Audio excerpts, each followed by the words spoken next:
தமிழ்நாட்டில் சட்டம் ஒழுங்கு சீர்குலைந்து விட்டதாகவும் போதைப் பொருள் நடமாட்டம் அதிகரித்து இருப்பதாகவும் அதனை கட்டுப்படுத்த தவறிய திமுக அரசை கண்டித்து அதிமுக சார்பில் தமிழகம் முழுவதும் அனைத்து மாவட்ட தலைநகரங்களிலும் கண்டன ஆர்ப்பாட்டங்கள் மாவட்ட செயலாளர்கள் ஒருங்கிணைப்பில் நடைபெற்று வரும் நிலையில் தஞ்சாவூரில் ரயில் நிலையம் அருகில் மாவட்ட செயலாளர் சேகர் தலைமையில் கண்டன ஆர்ப்பாட்டம் நடைபெறுகிறது.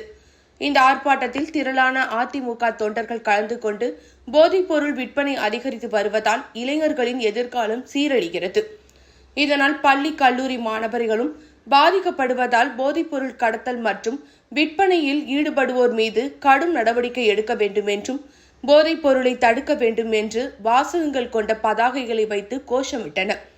மேலும் தமிழக அரசு பதவியேற்ற நாளிலிருந்து சட்ட ஒழுங்கு முற்றிலுமாக சீர்கேடு அடைந்துள்ளதாகவும் தமிழகம் போதைப் பொருட்களின் கேந்திரமாக மாறி வருங்கால தலைமுறையினரின் வாழ்க்கை சீரழிந்து வருவதாகவும் போதைப் பொருள் கடத்தலால் இந்திய அளவில் தமிழ்நாட்டிற்கு தலைகுனிவு ஏற்பட்டுள்ளதாகவும் சுட்டிக்காட்டி கோஷங்களும் எழுப்பப்பட்டன.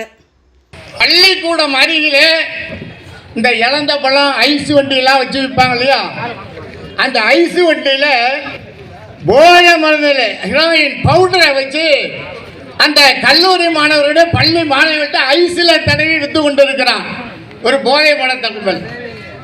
அங்கே பார்வையற்ற திறனாளிக்கு அது தெரியுது. அவர் பேர் சங்கர்.